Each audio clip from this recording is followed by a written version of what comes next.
Bien, buenos días. Vamos a proseguir la sesión de esta mañana del curso El proceso de integración europea, la Unión Europea y los desafíos actuales, nacionalismo, globalización, terrorismo, desinformación e inmigración, con el panel que lleva por título Logros y retos para la Unión Europea.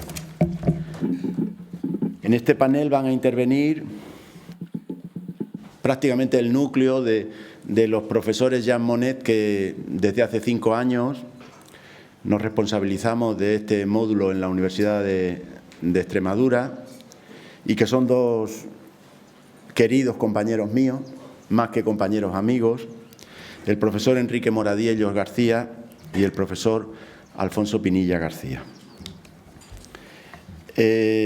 Vamos a intentar hacer un poco más dinámico este panel y les voy a rogar aquí públicamente que sean, digamos, perfectamente disciplinados con el tiempo. Yo sé que lo son porque ya tenemos experiencias previas de intervenciones y por haber podido disfrutar en la conferencia anterior del tiempo que se merecía el protagonista, pues nosotros ahora nos ajustaremos con todas dentro de nuestras posibilidades al tiempo establecido. Precisamente para no acaparar yo tampoco el tiempo en la presentación, simplemente les diré que están ante 2 magníficos profesionales de la historia, ambos pertenecientes al grupo de investigación sobre historia del tiempo presente que desde hace muchos años desarrollamos en la Universidad de Extremadura. Enrique Moradiellos es un magnífico profesional muy reconocido nacional e internacionalmente de la historia contemporánea. No en vano es Premio Nacional de Historia el año pasado y, por tanto, van a tener el lujo de disfrutar de su intervención. Por su parte, voy a pasar por encima de otros méritos, Enrique, si me permites, porque no estamos con el tiempo suficiente para ello.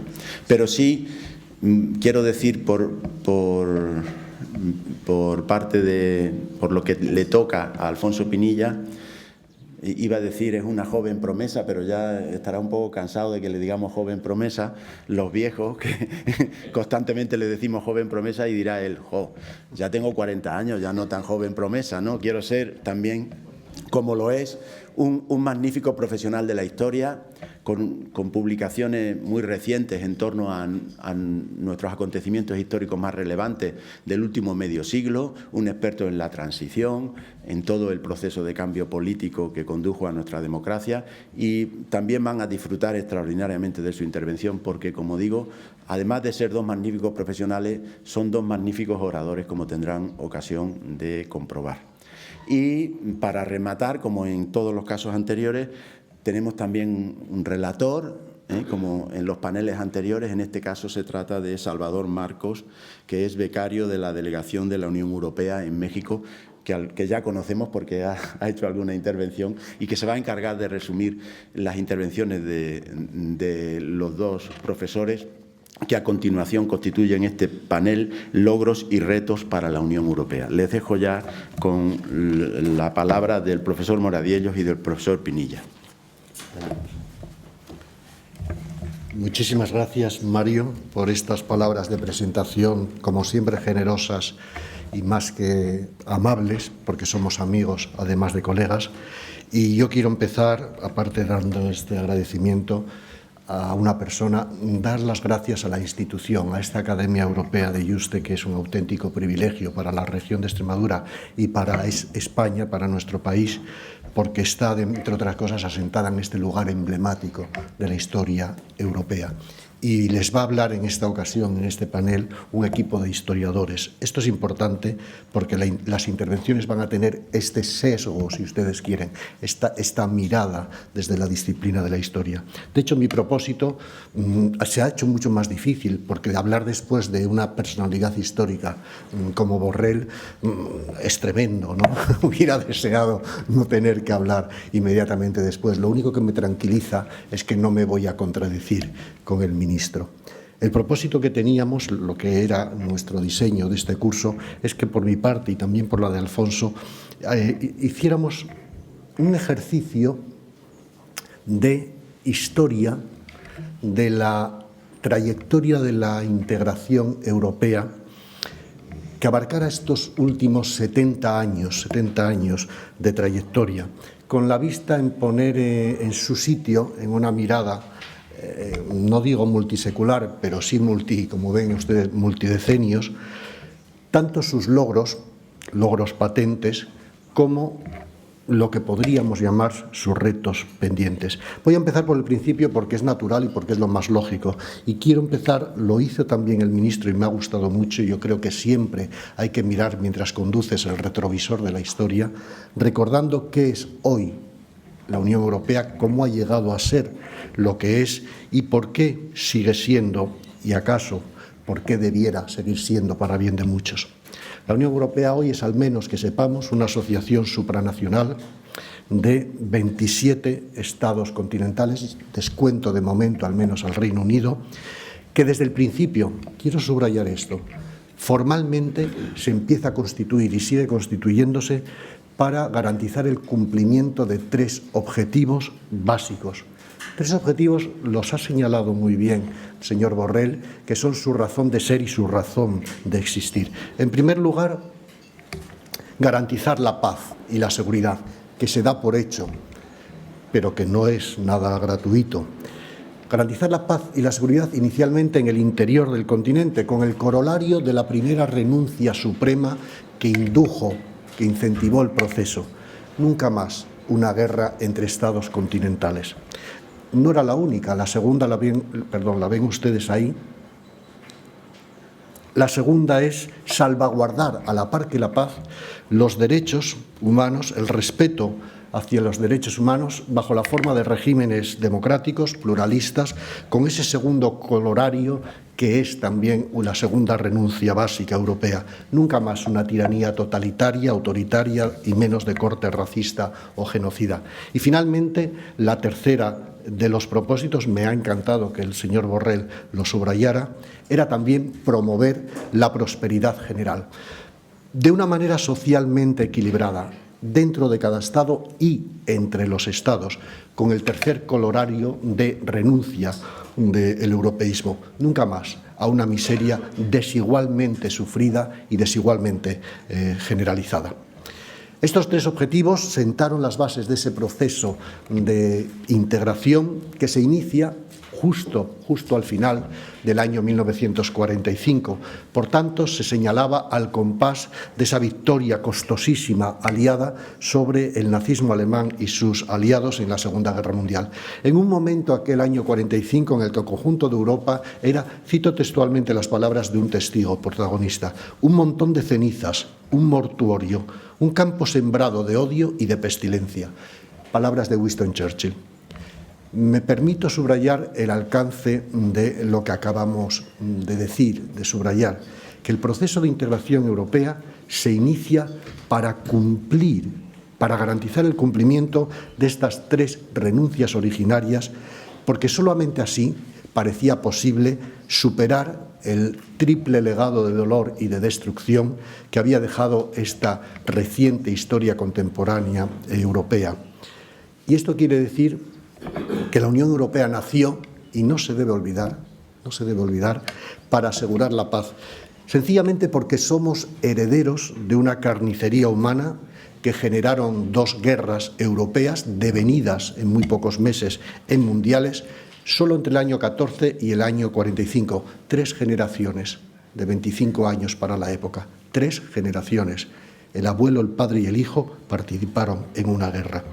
Originadas todas ellas por extremas rivalidades políticas nacionalistas, antagonismos económicos, conflictos socioculturales, pero que en total nos dejan que este par de guerras la primera mitad del siglo XX provocan entre un mínimo de 70 millones de muertos, probablemente 100 millones de muertos, y una cifra muy superior, casi incalculable, de heridos, mutilados y traumatizados en lo que habían sido altares de los hipernacionalismos excluyentes y fanáticos. Pero la Unión Europea también nació para asegurar para asegurar la democracia como fórmula heredera de nuestra historia, para evitar otra vez unas violaciones por parte de estados totalitarios y genocidas, unas violaciones de derechos humanos que utilizaron sin ningún reparo, sin ninguna contención, ninguna inhibición de orden moral ni social, la violencia más extrema contra sus propios ciudadanos y, desde luego, contra los vecinos invadidos, ocupados, sometidos y, en algún caso, en la Segunda Guerra Mundial, literalmente esclavizados. Experiencia que provocó una masiva mortandad de civiles. Más del 60% de los muertos de estos conflictos fueron civiles no combatientes, indefensos, vulnerables, y el caso extremo lo conocen todos ustedes, los casi 6 millones de judíos del Holocausto. Y, en tercer lugar, también la Unión Europea nació para asegurar un mínimo nivel de prosperidad, porque tiene una conciencia histórica, no digo memoria histórica, era conciencia real en aquella generación de que la miseria, sobre todo después del 29, y la extrema desigualdad social inter e intraestados fueron el caldo de cultivo, fueron el fermento fértil para unas ensoñaciones nacionalistas, autoritarias, xenófobas, que ofrecieron la ilusión de la salvación de unos pocos a costa del mal de los enemigos internos o los vecinos extranjeros, y que se convirtieron en unos cantos de sirena que prometían literalmente edificar el paraíso terrenal en sus propios países, pero que lo vemos, acabaron generando en toda Europa una destrucción compartida y una devastación extendida hasta límites inimaginables. El Reich milenario de Hitler acabó siendo aquella Alemania dividida y devastada del 45. Bien, pues para cumplir estos propósitos colectivos, la Unión Europea, el no a la guerra, a la tiranía y a la pobreza y la miseria, cuenta desde sus inicios con ese conjunto de instituciones que empiezan a formar ese experimento extraño que va a ser la comunitarización de soberanías, no la cesión, sino compartir las soberanías en una organización de interdependencias acordadas que trataba de superar lo que se veía como el marco estricto de la soberanía estatal, que había sido, por competencia y rivalidad entre los Estados europeos, la gran causa, se suponía, de los conflictos de la primera mitad del siglo XX. Este singular objeto político no identificado que llamamos Unión Europea ha logrado en estos 70 años tal éxito en su andadura que integra hoy, desde los 6 países originarios, a buena parte de los países europeos, y que, pese al revés que supone la compleja salida del Reino Unido, si es que encuentra la puerta de salida de sus filas, tiene esperando también a sus puertas la demanda de incorporación de otros países continentales. Un merísimo sumario repaso a los logros alcanzados por la Unión Europea en este tiempo acredita una trayectoria de éxitos históricos, lo digo tal cual, en perspectiva histórica, que realmente son inéditos, de hecho son milagrosos. Y creo que conviene recordar algunos de estos datos porque no son suficientemente valorados y recordados. Esencialmente, me permito decir, porque una mentalidad presentista que es profundamente antihistórica, que predomina en nuestras sociedades y en todos los estratos, lleva a pensar, lo señalaba el señor Borrell, que los logros que tiene hoy la Unión Europea son fenómenos algo así como naturales, lógicos, que damos por hecho, y no son resultado de procesos históricos contingentes, absolutamente azarosos, que perfectamente, lamento decir, son reversibles e incluso anulables en menos tiempo de lo que algunos creen.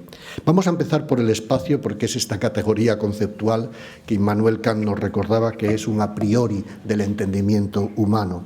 Estos países que componen hoy la Unión Europea, 27, dejo de lado, lo siento, el Reino Unido, componen un 3%, probablemente los 27, del espacio terrestre, el espacio que emerge sobre los océanos. Son algo más de 4 millones de kilómetros cuadrados, de un total de algo más de 150 millones. ¿Por qué se me ha ido? Se ha ido la imagen. Perfecto. Bien, eso quiere decir, miren ustedes el mapa en la proyección de Peters, que Europa es casi 5 veces más pequeña solo que la superficie de Rusia, que es nuestro vecino, es algo más de 2 veces más pequeña que los Estados Unidos y también que China, y es un poco menos, solo un poco menos, de la superficie de la República de la India.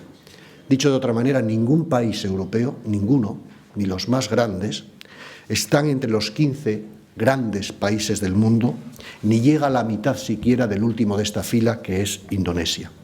Vamos a seguir, si me lo permiten, por el número de habitantes, un factor que la vieja demografía histórica, al menos a los estudiantes de humanidades, nos recordaba una y otra vez que es un dato crucial. Dato crucial. Es que hubo invasión de los visigodos, pero hombre, eran 10.000, por eso seguimos hablando latín y no un idioma germánico, ¿no? Bien, pues en el año 2019, las cifras son muy actualizadas, viven en el seno de la Unión Europea un 6,5% de la población mundial. Son escasamente 510 millones de los un poco más de 7.678 millones de habitantes que registra el Fondo de Población de la ONU para el planeta. Es una cifra lejanísima, como verán, de los casi 1.400 millones de China, de los 1.342 millones de la India, que son estados unitarios, no una confederación de estados, y tienen una peculiaridad que no se dice a veces, aunque se ha apuntado. Es una población muy envejecida. La edad media europea, ahora ya en el año 19, alcanza ya los 44 años, frente a 28 solo de la India. Frente a 28 solo de la India. Es decir, es una población muy envejecida, con lo que eso significa, pero además es una población que está en un intensísimo proceso de reducción de sus efectivos. Calcula la Unión Europea que en el año 2060 no seremos el 6,5%, sino el 4% y probablemente alcanzando los 60 años. Ustedes se dan cuenta de lo que eso significa, me imagino, ¿no? Bueno, pues este conjunto de países tan pequeño en espacio, tan limitado en población, ostenta con el privilegio, es un privilegio, y quien dice privilegio dice perjuicio de otros, lo lamento, pero las cosas son como son, de contar con algunos de los beneficios más extraordinarios en términos comparativos globales que podemos encontrar en el registro histórico. No ya ahora, en el registro histórico. Unos beneficios, quiero volver a insistirlo porque hay pocos historiadores entre los alumnos de este año, alguno hay, pero pocos, que estos logros y beneficios no son frutos naturales, perennes, sino adquisiciones históricas muy contingentes, que además tienen una fecha muy clara de gestación y de conquista, los últimos 70 años más o menos.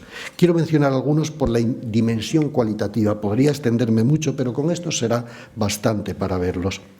En primer lugar, los europeos tienen una de las rentas per cápita más elevadas que hay en el mundo global, solo ligeramente por detrás de Estados Unidos, pero muy por delante de cualquier otra parte del mundo. Pese a la intensidad que tuvo la crisis económica del 2008 en adelante, solo en el año 2016, tomo estas cifras porque pueden ser las mejores comparadas, era todavía de 34.873 euros, frente a 20.000, 14 menos, 20.383 euros de Rusia, 13.670 euros de China, 5.783 euros de la India, y estoy solamente citando a 3 países del G20. Desde luego no se me ocurre decir qué comparación tenemos con Mali, Bangladesh o Camerún. Al margen de esto, los europeos tienen uno de los índices, de los niveles del índice de desarrollo humano que ha elaborado últimamente la ONU, más altos de todo el planeta. En el 2017, en conjunto, desde Dinamarca hasta Grecia, estábamos en ese promedio 0,9091, que es casi igual al de Estados Unidos y Japón, pero muy superior al de Rusia, 0,8816, o China, 7,52, o la India, 0,640, ¿no? Esto indica mucho porque no es nada más y nada menos que algo más que renta per cápita, es calidad de vida y de existencia. Los europeos tienen también una de las esperanzas media de vida más largas de todo el planeta. Antropométricamente, este factor es el decisivo en términos históricos para ver cuándo una cosa va a mejor y no va a peor. Es decir, los europeos no solo son los que son, sino que viven mejor y viven mucho más tiempo. En el 2017 habíamos superado ya el nivel de 80 años de promedio para hombres y mujeres, cuando todavía en China están en el 76, en Rusia en el 71, en la India en el 68, y no voy a hablar de Mali con 50 años. Pero fíjese usted lo que significa vivencialmente saber que uno no muere a los 50 años, sino que te quedan probablemente otros 40 años de vida. Bien, y finalmente, porque no quiero extenderme mucho más, los europeos tienen a gala consumir se supone que algo más del 50% del gasto público social de todo el mundo, que es el sostén de su inigualable sistema educativo, de pensiones y sanitario, ese estado del bienestar que es el orgullo del llamado modelo social europeo y también la envidia, la verdadera envidia de todo el resto del mundo. En definitiva, si me lo permiten, desde luego la Unión Europea es un oasis, no un paraíso, pero sí un oasis. Y es un oasis, en primer lugar, de paz y de seguridad, que se da por hecho. Yo pertenezco a la generación del 61, la primera generación española, muy paralelamente la primera generación europea, que tiene la posibilidad de llegar a los 60 años sin haber vivido una guerra. No hay ninguna otra. La generación de mis padres la vivieron. La de mis hermanos mayores vivieron la posguerra. Yo ya no. Eso es extraño absolutamente. No hay ninguna otra generación histórica en ninguna parte del mundo, incluyendo Europa, que haya tenido este enorme privilegio. Y ustedes la están heredando. Pero es un privilegio, ¿eh? Es un privilegio. Porque solo en el año 2016 han aumentado los conflictos en el mundo. No es una cosa del pasado. Hay registrados por los institutos pertinentes 49 conflictos vigentes desde Afganistán hasta Yemen y no contamos las insurgencias y otras formas de guerra asimétricas. La Unión Europea es, por tanto, un oasis de paz, pero es también un oasis de bienestar y de prosperidad. En un globo terráqueo que, según la FAO, tiene registrados hoy, en este año, no menos de 815 millones de hambrientos y, en muchos casos, además, sedientos, gravísimos, de situación gravísima.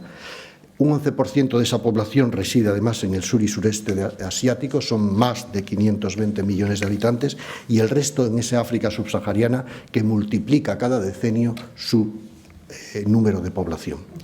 Y finalmente, la Unión Europea es un oasis de respeto a los derechos humanos y de buen funcionamiento de la democracia electoral representativa en el contexto global. Ya sé que de repente aparece uno y dice, qué vergüenza lo que son las elecciones, qué vergüenza. Falso. En términos comparativos históricos, todo eso son pamplinas, son las quejas de los juristas de Constantinopla con las puertas abriéndose a la invasión musulmana que discutían el sexo de los ángeles. Es ridículo completamente, con perdón, ¿eh? ¿Por qué? Porque no menos de una tercera parte de la humanidad vive, según todas las encuestas que tenemos, o el índice de inteligencia del Economist, una tercera parte vive en países auténticamente autocráticos, auténticamente dictaduras, incluyendo potencias como son China o ya casi Rusia, Egipto, Arabia Saudita, donde el otro cuarto llamamos democracias a medio camino y proliferan además estados fallidos. Haití y Somalia son ejemplos claros, que son amenazas para sus ciudadanos, pero también para sus vecinos. Por tanto, es un oasis. Pero ojo, quien dice oasis dice su correlativo conjugado. Dice también desiertos y zonas intermedias de transición. Y la Unión Europea está rodeada de desiertos y de zonas de transición que amenazan la continuidad de su modelo y su nivel de logros y de beneficios, aunque sean esas formas de arenas migratorias que llegan a nuestras costas en persona y vivos o como cadáveres porque quieren entrar en sus dominios. Y aquí empiezan, yo creo, en el plano histórico, los verdaderos desafíos. Me van a permitir que haga una visión no sincrónica, que es la que siempre se hace en analistas políticos, sociólogos, periodistas, juristas, sino una diacrónica. Pongan esto en diacronía. La Unión Europea no tiene estos desafíos solo como producto de la presión de un entorno más desfavorecido y que trata de entrar a participar en algo en esta tierra prometida. Hay aquí detrás, y esto es lo que quisiera aportar a este seminario, hay aquí unos cambios geopolíticos que están poniendo en peligro las aguas y los mares, las palmeras, por movimientos telúricos de larga duración. Si se me permite utilizar la fórmula de Fernand Braudel, la larga distancia, ¿no? Voy a citar este párrafo introductorio de un estudio del Centro de Estudios de la Defensa Nacional. Dice, en el entorno del 2025, y quedan muy pocos años, el sistema de relaciones internacionales será totalmente diferente del sistema actual, la globalización económica habrá adquirido toda su dimensión, se habrá completado la emergencia de nuevos actores mundiales, la transferencia de riqueza y economía del oeste hacia el este será una realidad y el Océano Pacífico será el centro de gravedad estratégico mundial, mientras que la influencia de sujetos no estatales habrá alcanzado posición privilegiada. Bueno, pues yo creo que el mayor reto que tiene la Unión Europea es mantener su existencia como asociación gubernamental, supragubernamental, supranacional, frente a esas tensiones centrífugas internas que tiene, clarísimas, importantísimas, pero también frente a este cambio telúrico de la situación internacional.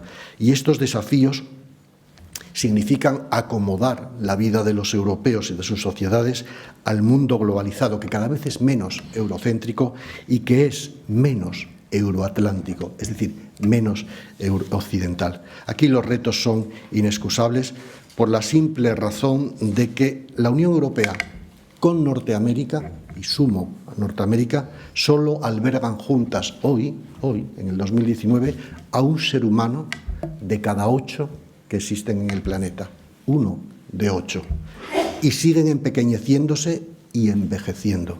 Y porque solamente hoy 2 países, China y la India, que no es europea ninguna, tampoco atlántica, tampoco occidental, albergan ya a un poquitín más de 3 de cada 5 seres humanos y siguen aumentando a un ritmo impresionante su población y rejuveneciendo sus filas demográficas. Todavía más. En el año 2002 lo apuntaba ya un gran analista, lo conocerán ustedes, el sociólogo Goran Termon. Decía entonces, 2012, y quedaron las cifras desfasadas enseguida, que casi el 60% de la población de la humanidad se concentraba en 3 regiones asiáticas, ribereñas del Indo-Pacífico, el este, el sur y el sudeste asiático. Y que no solamente crecían sus poblaciones, que ya es bastante, sino su riqueza económica, su influencia política, su potencia militar. Recordaba el mismo autor que la crisis, esto me encanta porque en Juste lo vimos cuando hicimos el seminario de la crisis del 2008 en adelante, y había aquí algunos que venían, entre otros de Brasil, y decía, bueno, la crisis era la suya, porque desde luego la nuestra no. Será la crisis de los ricos, pero de nosotros no. Bien, efectivamente, en el 2008-2009 el PIB de Estados Unidos cayó ese 2,5, la eurozona un 4,8%, pero en ese mismo bienio, y siguió, China aumentó un 6,1%, la India un 5,8%, Indonesia un 5%, Singapur, aquí hay otra cosa, ¿no?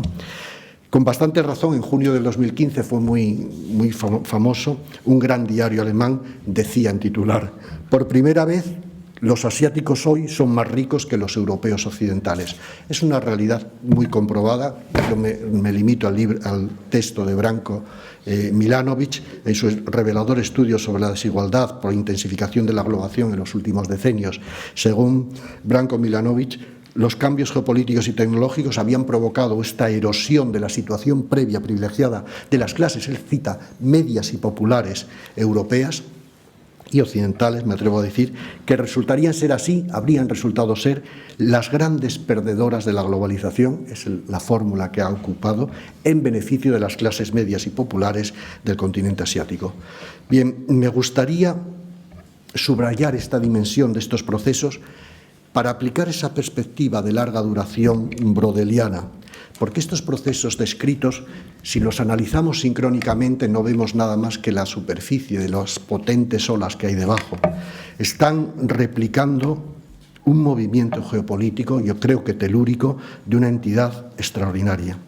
Desde finales del siglo XX estamos asistiendo al retorno al centro del escenario mundial de las 2 civilizaciones asiáticas que hasta principios del siglo XIX, en vísperas del amanecer del gran despegue del Occidente, compartían con ellos el dominio casi mundial, aunque separado, la sinoesfera y la indosfera. Dicho de otra manera más fácil, vivimos nosotros, estas generaciones, la época de reemergencia de esas grandes culturas asiáticas centroorientales, que hasta finales del siglo XVIII, quiero recordarlo, hasta finales del siglo XVIII hablaban al mismo nivel en el plano civilizatorio que el occidente preindustrial.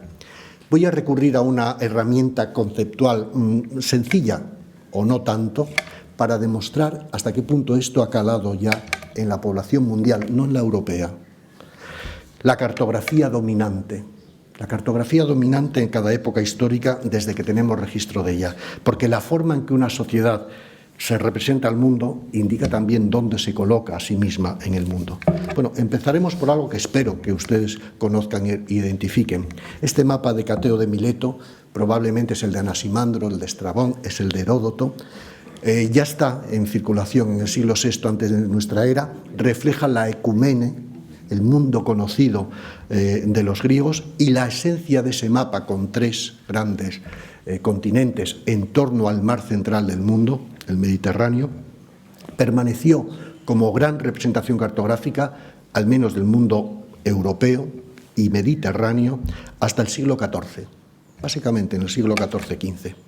Recuerden, para entender esto, que la historia de la humanidad, después de la revolución neolítica que tiene lugar en ese eje estratégico del creciente fértil Mediterráneo occidental, para entendernos, tuvo como centro de gravedad precisamente el mar interior, el mar Mediterráneo, que supongo que se darán cuenta de lo que significa mare mediterrae, el mar del medio de la tierra. Eso significa para asiáticos, con las conquistas de Alejandro, y también para las colonias que vienen a poblar el occidente, hasta las columnas de Hércules, y por supuesto todo el norte de África. En el planisferio de entonces se veía a ese mar como el centro del mundo, y en torno a él se estructuró las civilizaciones primeros de Egipto y Mesopotamia, luego la civilización griega y latina, al norte y al sur de sus riberas casi con igual intensidad de penetración. Fue también el ámbito de expansión del Imperio Romano y sobre él de la expansión de la religión cristiana, que acabó heredando gran parte de las estructuras imperiales después de la descomposición del imperio a partir del siglo V. Ni siquiera la irrupción del Islam en el siglo VII rompió el eje estratégico del Mediterráneo. Nos dividió un sur islamizado, un norte cristianizado, pero siguió siendo el centro del combate entre las dos civilizaciones. La transformación se produjo a partir del siglo XV, ya iniciada la Edad Moderna, y dio origen a lo que Ferdinand Brodel llamó el viraje del siglo XVI.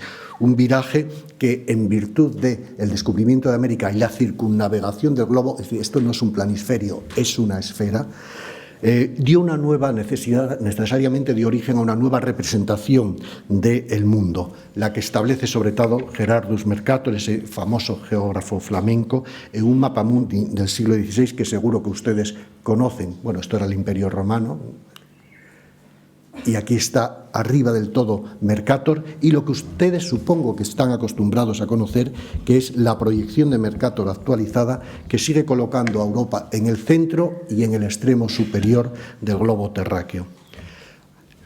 Desde entonces, en el proceso de arranque de la modernidad, el Océano Atlántico se convirtió en el principal eje geoestratégico de la historia universal. Hubo un desplazamiento telúrico del Mediterráneo, que queda clausurado y bastante anclado, hasta al Atlántico, superando, por tanto, a este antiguo mar como escenario de la evolución, de la dinámica principal de evolución histórica de la humanidad.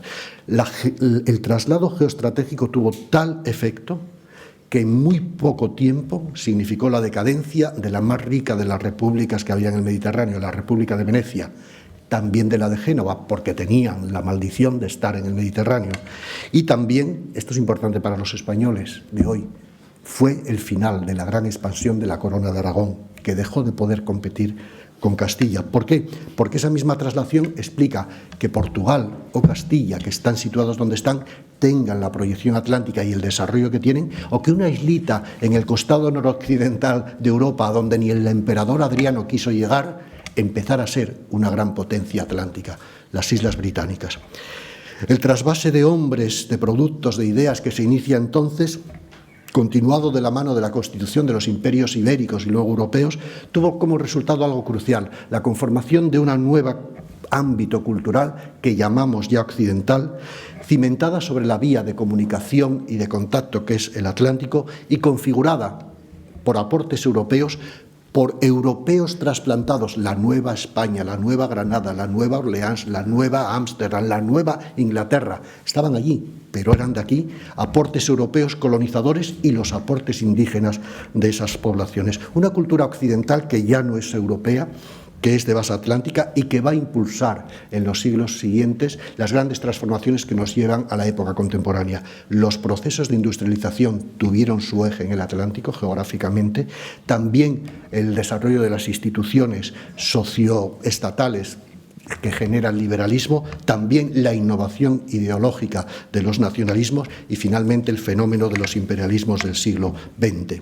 Una cultura occidental que sobre todo ya después de la catástrofe de la Primera Guerra Mundial, pasó a depender muchísimo más, como hoy, de su parte americana que de su parte europea, en términos de fuerza demográfica, potencia económica, incluso militar, hasta el punto de que en el siglo XX, desde principios del siglo XX, el mapa más utilizado en el mundo occidental para representar el mundo no es ese, el mapa es este otro, una nueva representación que sitúa al continente en el centro del mundo, dividiendo de paso el mundo asiático, lo cual era bien curioso. Y ustedes dirán, bueno, esto es una representación propia de los anglosajones, de los... No. Perdone, pero este es el mapa oficial de Argentina, que es exactamente lo mismo. Pues bien, contra todo pronóstico, esta representación de los mapas, que son los que más circulan, ha empezado a cambiar porque desde finales del siglo XX el espacio geoestratégico crucial, que es el Atlántico, por cambios notables en su morfología interna y sobre todo por otros cambios de trascendencia mundial, ha perdido peso e importancia, porque ha habido un progresivo, rapidísimo, menos de 20 años, desplazamiento del protagonismo universal hacia los países ribereños del Océano Pacífico, al compás de ese crecimiento desmesurado que no conocemos desde la Revolución Industrial de países como China, la India, Indonesia y los pequeños dragones asiáticos. Lo reflejan así los nuevos mapas, que son los más difundidos y los más comprados. Claro, si es que solo 2 de cada 8 habitantes del mundo vivimos en América o en Europa, comprenderán que el resto de los 8 millones que están en otro lado tengan otro mapa. Por ejemplo, este es el mapa oficial de China, donde se aprecia cuál es el centro del globo y en qué esquinita menor está situada Europa, y dirían, bueno, pero son los chinos, ya se sabe. No, y los indios, y los australianos, y los japoneses. Son muchos millones de habitantes. Se comparte esa percepción de que el Pacífico es el centro y uno más, otro menos. El eje central pasa por Pekín en un caso, por Tokio en otro, por Singapur en otro, pero tenemos lo mismo. Esta nueva importancia del eje Indo-Pacífico es un elemento crucial de la definición de Europa. ¿Por qué? Porque solamente así cabe entender el contexto global en el que estamos viviendo, con sus evidentes amenazas, pero también espero que evidentes oportunidades, porque los cambios se hacen solo cuando hay crisis. Eso es algo que lo sabemos de toda la vida. Habría motivos para que yo me parara a citar este informe de uno de los últimos análisis del Instituto de Estudios Estratégicos, que señala la crisis que afronta Europa, pero me conformo con decir que sobre este fondo de incertidumbre y volatilidad que existe, que se percibe, que la ciudadanía tiene claro, no es normal que haya tantísimo indio o chino por todo el mundo y tampoco europeo por otras partes del mundo, ha cambiado la percepción de las cosas. Hay unos temores de la ciudadanía que permiten apreciar mejor el origen y la naturaleza de esos procesos de inestabilidad, llamémoslo así en general, sociopolítica y malestar cultural que se aprecia en las sociedades europeas. El perfil y contorno de esos procesos apuntan siempre a varias causas, están muy bien estudiadas. A mí me gusta mucho el libro de Branko Milanovic, los estudios de compañeros de aquí, de Iliana, Miguel Otero, Federico Steinberg en el Real Instituto Uncano, y un libro que acaba de salir, editado por Álvaro Soto Carmona, La democracia herida. Me permito solo apuntar, para efectos de discusión, si luego merece la pena, algunos de los efectos sobre Europa de esta traslación geoestratégica. En primer lugar, hay que señalar que eso ha generado el declive económico que experimentan las clases medias y populares en virtud de la crisis económica, que las ha convertido, yo creo que no hay manera de discutir los datos, aunque algunos lo hacen, que las clases medias occidentales son las grandes perdedoras de la globalización en términos comparativos. Es que cuando hoy dice uno que hay 500 millones de clase media en la India, que son más habitantes que todos los europeos juntos, pobres o ricos, eso dice mucho. Eso dice mucho, ¿no? El perfil y contorno, digo, es en primer lugar esta, porque las clases perdedoras de la globalización hace sentir su malestar por esta situación de múltiples formas.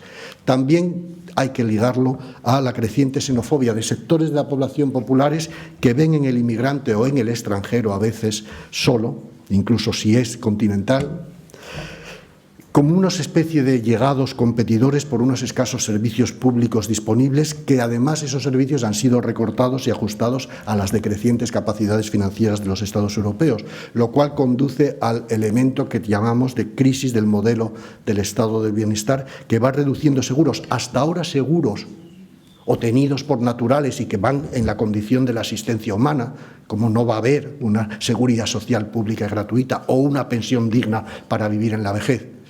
Pues no la hubo ni siquiera en España hace 70 años. O sea, puede volver perfectamente a ser, porque cuesta más de lo que se puede pagar y genera mucha angustia en esta ciudadanía que quiere que siga la cosa igual o, en el peor de los casos, que mejore, y no parece que eso sea así. También hay que contar con otro elemento, que es la dificilísima adaptación de estos sectores, clases obreras y populares, a unos cambios tecnológicos acelerados que sustituyen a los hombres por robots sin alma, lo cual quiere decir sin necesidad de protección, y que hacen redundante multitud de oficios, de puestos de trabajo, que amenazan con el paro o con un precario empleo a sectores sociales que hasta ahora tenían por seguro que sus hijos iban a vivir mejor que sus abuelos. Y ahora ya no es tan segura la cosa. También, finalmente, se ha mencionado aquí la crisis del Estado soberano, que responde solo a las demandas de su propia ciudadanía expresada democráticamente, que es una crisis inducida por esos procesos globales transnacionales que debilitan la capacidad de cada uno de los Estados para regular eficazmente sus propios problemas o sus amenazas y fomentan la progresiva transferencia de ámbitos decisorios desde los Estados a instituciones supranacionales o agencias técnicas independientes, que puede incluso limitar o cercenar, en Grecia se vio, la voluntad democrática, porque del gobierno democrático pasamos a un gobierno no antidemocrático, pero sí más tecnocrático, en virtud de la inmensidad de los retos. Y finalmente y sorpresivamente sobre este sustrato, lo que podemos llamar lo más impresionante, al menos para mi generación, ¿no? El creciente desencanto de muchos sectores populares con la democracia representativa como fórmula idónea de gobierno y de convivencia, que parece incapaz de alterar sensiblemente o revertir estas tendencias. Una deriva que sin duda que está detrás del apoyo de muchos sectores sociales populares, no cabe ninguna duda. Estoy pensando en Hungría o en Polonia, pero no solo, a esas fórmulas conocidas de repliegue nacionalista, de rebaja hacia la protección, de mercado carácter iliberal, dirían algunos, o francamente filoautocrático. Son las causas, los factores, se puede discutir peso, procedencia, regionalmente intensidad, pero son lo que han dado en llamar algunos analistas la politización del malestar que sacude a las sociedades europeas, al menos algunos de sus sectores. Una politización que yo creo que tiene su reflejo clarísimo en la prensa, y lo verán ahí por esta sumaria selección de caricaturas. Se ha hecho tradicional, lo que se decía, Europa nos agota, el austericidio es europeo, los de aquí naturalmente no lo haríamos, etcétera, etcétera.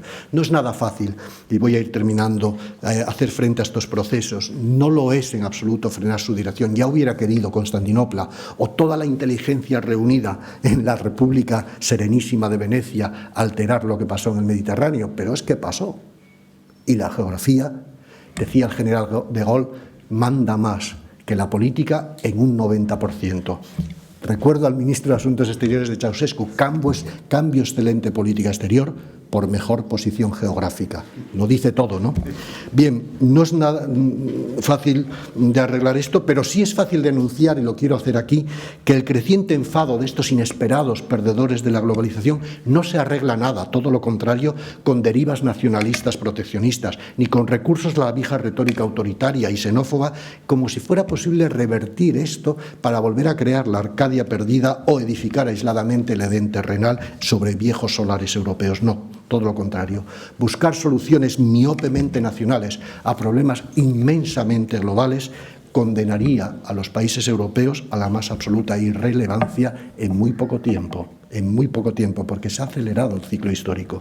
Y esta es una falsa alternativa que no implica que no sepamos que la Unión Europea tiene gravísimos problemas, que afronta agudos desafíos, que tiene que mejorar su gobernanza institucional, sin duda, incrementar su principio de eficacia, que es el determinante para la legitimidad y para la durabilidad. Y lo sabemos desde Aristóteles.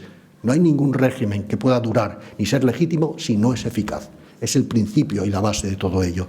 Y, por tanto, no hay otra alternativa, a mi modo de ver, que mejorar la Unión y preservar su futuro. Y si no se hace, esto sí lo digo, ya termino, si fracasa como proyecto y volvemos a una riestra de estados continentales mal avenidos o microestados sucesorios, peor, conciliados, abriremos las puertas de nuevo al 14 y al 39 y ya se han advertido las consecuencias. Y también abriremos la puerta a la definitiva marginación de Europa de las grandes dinámicas mundiales. Por eso, para los europeístas solo queda actuar y quiero, como soy historiador, concluir que como estamos en el mismo barco geopolítico y los navíos pueden hundirse por peleas internas de los tripulantes o por el azote de los vientos y de las tempestades, sería conveniente recordar cómo surgió este proceso sobre las cenizas del año 45. Quiero apelar a la historia porque nos ofrece también lecciones de por dónde no deberíamos ir. Ustedes recordarán cómo estaba en el año 45 Europa, mutatis mutandis. Y con todas las reservas contra el anacronismo que hay, no soy el primero ni seré el último en decir que hay grandes similitudes con la situación de entonces y la de ahora. Esa situación que llevó a la celebración del Congreso de Europa de mayo del 48, donde surge precisamente el movimiento europeo. Por su inequívoca actualidad, me permito terminar recordándoles el mensaje a los europeos que aquella magna conferencia fundacional emitió, y que creo que tiene una actualidad enorme. Ah, ¿no se ve? No, se ha ido. Perdón, me he ido yo. El mensaje dice lo siguiente, lo ven ahí. Europa está amenazada, Europa está dividida. La mayor amenaza viene de sus divisiones. Ninguno de nuestros países puede aspirar por sí solo a una defensa seria de su independencia. Ninguno de nuestros países puede resolver por sí solo los problemas que le plantea la economía moderna. A falta de una unión libremente consentida, nuestra anarquía presente nos expondrá mañana a la unificación forzosa. Bien sea por la intervención de un imperio de fuera, bien sea por la usurpación de un partido desde dentro. Ha llegado la hora de emprender una acción a la medida del peligro. Pero yo no tengo nada más que añadir ni quitar a un llamamiento que entonces fue tan profético como ahora me parece tan actual. Y muchas gracias por su atención.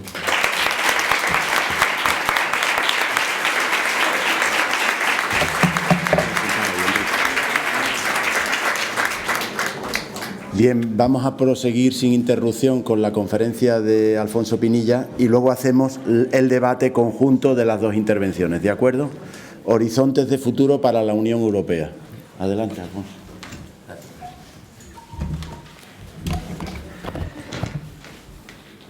Muy bien, buenos días a todos. Es un placer, por supuesto, estar aquí otra vez siguiendo la invitación de los amigos de Yuste para compartir con todos ustedes este paraje maravilloso y para compartir con estos expertos como el señor Borrell y también como mi maestro y amigo el profesor Moradiellos una reflexión sobre el proceso de integración europea que creo pertinente, sobre todo en los tiempos que corren.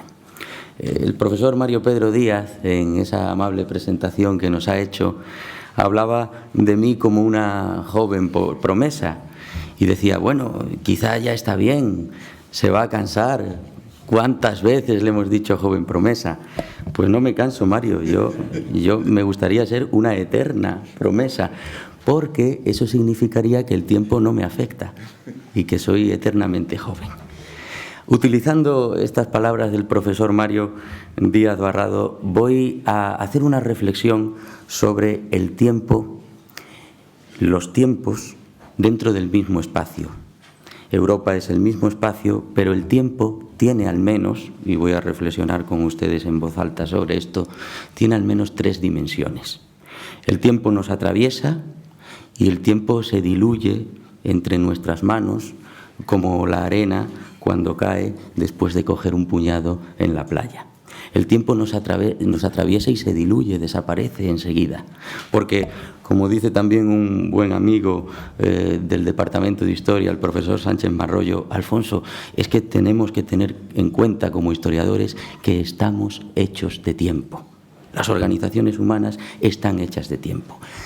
Y solemos pensar que el tiempo solo es lineal. Es el tiempo de los físicos, el tiempo de la flecha del tiempo, que tiene dos características fundamentales que ahora comentaré, pero ya les adelanto el sentido de mi ponencia. Yo pretendo poner de manifiesto que una organización humana no vive ni sobrevive viablemente si solo pretende instalarse en un tiempo, el lineal, por ejemplo, despreciando los otros dos tiempos, el bifurcado y el circular. Y sobre eso vamos a pensar ahora todos juntos. Intento que se fomente el debate después. El tiempo lineal, el de la flecha de los físicos, tiene dos características. Es irreversible, no hay máquina capaz de viajar hacia atrás en el tiempo, solo en las novelas y en las películas de ciencia ficción. Y además, el tiempo irreversible y lineal de los físicos es un tiempo alimentado por el desorden. Como bien ha dicho el señor Borrell, por el conflicto, porque los humanos también somos conflictos. A medida que avanzamos en la flecha del tiempo, nos degeneramos y nos deterioramos. Ese Alfonso joven promesa de hace 15 años tenía mucho más pelo que el joven Alfonso promesa de estos 42. Porque nos vamos deteriorando y el desorden alimenta la flecha del tiempo. Es lo que los físicos llaman la entropía. Pero bien, en las organizaciones humanas se produce una contradicción de este segundo principio de la termodinámica física. Hay una doble contradicción con la que los humanos respondemos a la flecha del tiempo. Porque a veces en las creaciones históricas, en las civilizaciones, y lo ha puesto de manifiesto el profesor Moradiello, se demuestra que la flecha del tiempo es reversible, que lo que hoy hemos construido y estamos construyendo desde hace 70 años, la integración europea, mañana, por un soplo de la historia o por no saber regular los conflictos internos, puede desaparecer. Si desapareció el Imperio Romano después de tantos siglos de existencia, imagínense ustedes un bebé en comparación con el Imperio Romano que es la Unión Europea. Por lo tanto, podemos hacer reversibles, pueden caer nuestras construcciones en el tiempo. Pero es que además no solo pueden caer nuestras construcciones en el tiempo, sino que respondemos, los hombres y la vida en general, el mundo biológico, responde al desorden con el orden. Porque la vida, no solo humana, la vida biológica, la de todas las especies vivas, se autoorganiza. Es una de las características de la vida, la autoorganización. De tal manera que frente a los desórdenes, desarrollamos, generamos nuevos órdenes que hacen mutar el proceso histórico y la propia organización que estamos gestionando. Yo voy a plantear 4 crisis en esta descripción y en esta pequeña navegación de cabotaje por el tiempo lineal. Voy a plantear 4 crisis dentro del proceso de integración europea, 4 desórdenes que han dado lugar a procesos de autoorganización, desorden que se responde con orden, y a procesos de mutación dentro de la propia Unión Europea o dentro del proceso de integración europea. La primera crisis tiene lugar en el año 1952 y se produce después de un éxito. Esa crisis es el fracaso de la Comunidad Europea de Defensa después del éxito de la CECA cosechado en 1951. Cuando los países logran ceder o compartir soberanía sobre el carbón y el acero, René Pleven, el ministro de Asuntos Exteriores francés, considera que ha llegado ya el momento de crear un ejército europeo y pretende apoyarlo con una comunidad política europea. Una cesión de soberanía en un aspecto mollar y clave en la soberanía de todos los países, la seguridad y defensa. Algo a lo que no van a estar dispuestos ni goyistas ni comunistas en la Asamblea Nacional Francesa, que son quienes tumban la CED. El desorden se ha producido. Gran fracaso. Resulta que la flecha no parece irreversible, que parece que estamos dando un paso atrás. Pero en ese momento, justo en ese momento de fracaso, vuelve a reorganizarse la dinámica de eso que está siendo la integración europea, y 5 años después del fracaso del 52 se firman los tratados de Roma. El desorden se autoorganiza y la unión ya muta. No solo es el carbón y el acero, son todos los productos, es el laissez-faire y el laissez-passer entre todos los países.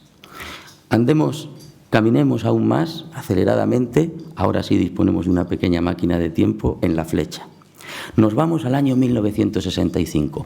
Se produce ahí otra crisis muy importante y muy grave, que a veces suele pasar desapercibida, la famosa crisis de la silla vacía. La Francia goyista, la que defiende como mucho la cooperación intergubernamental, pero no la auténtica cesión de soberanía y la integración política, la Francia goyista se levanta del Consejo cuando están discutiendo cuestiones referidas a la agricultura, se marcha del Consejo porque no está dispuesta a aceptar la regla de la mayoría. Quieren que aquellas decisiones se tomen por unanimidad. Y se produce una crisis, un nuevo desorden, que dura casi un año y que después acaba retomándose y reformulándose y dando lugar a un nuevo éxito, a un nuevo avance, a una nueva ampliación, a una nueva reorganización y mutación. La mutación que supone la ampliación de 1973, la primera ampliación del Reino Unido, Irlanda y Dinamarca. ¿Ven ustedes esta dinámica continua de orden y desorden que contradice a los físicos y a ese segundo principio de la termodinámica? Así somos de osados los historiadores, contradecimos hasta a los físicos. Pero así somos, así es la especie humana. Vamos a la tercera crisis. La tercera crisis que yo voy a seleccionar aquí, se produce en el año 2005, cuando después del éxito de la firma del Tratado de Maastricht, después de ir construyendo poco a poco una unidad política, después de integrar a los países del este, a los antiguos países comunistas, ya parece que queremos ser mayores, convertirnos en un gran Estado supranacional, y para eso nos hace falta un organigrama jurídico común, un ADN jurídico, una Constitución. Y allá que vamos, todos esperanzados a ese nuevo orden de la Constitución europea. Y los españoles lo aplaudimos furibundamente, casi, ¿no? Muy convencidos, sí, a la Constitución. Pero en una de las madres, yo diría, de Europa, uno de los países fundamentales de Europa, año 2005, los franceses dicen no a la Constitución. Y poco después, los holandeses.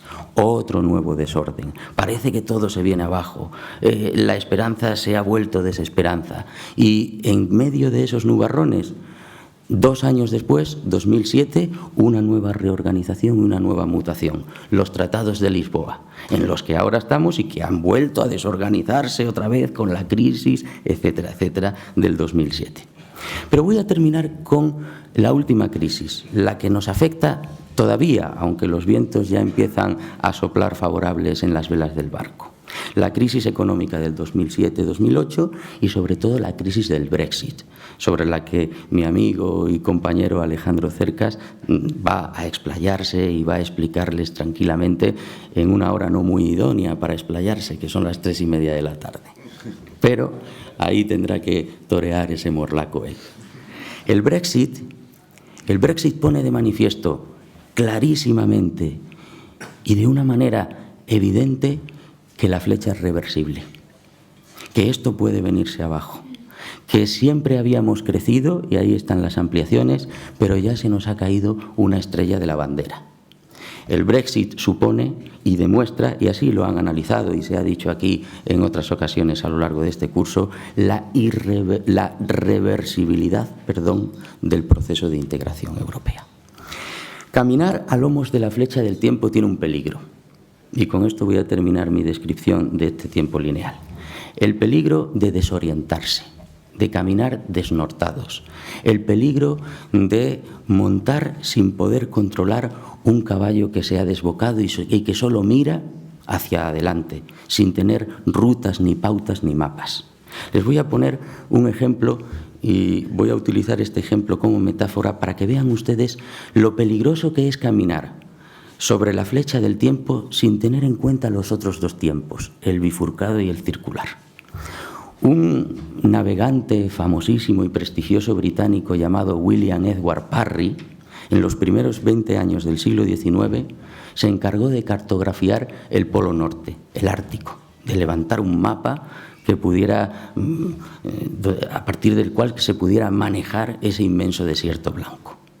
Pues bien, un día había preparado su trineo con sus perros y trazó rumbo norte en ese desierto blanco, y durante toda la jornada caminó hacia el norte sin descansos, sin ni siquiera descanso de sus perros.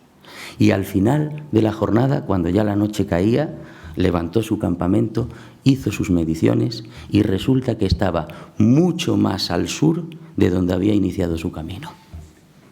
Se conoce este fenómeno como la paradoja de Parry y lo pueden ustedes leer en las meditaciones del Quijote de Ortega y Gasset. ¿Cómo era posible? He caminado todo el día hacia el norte y ahora estoy mucho más al sur.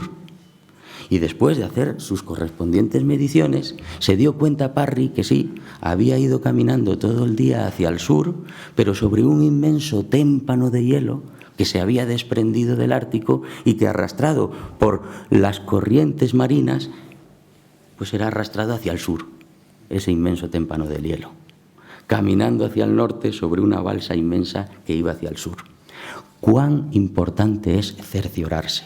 A veces, y hemos cometido ese error, los europeos y quienes han gestionado los asuntos europeos, hemos dado grandes saltos hacia adelante, hemos nadado demasiado sin guardar lo suficiente la ropa.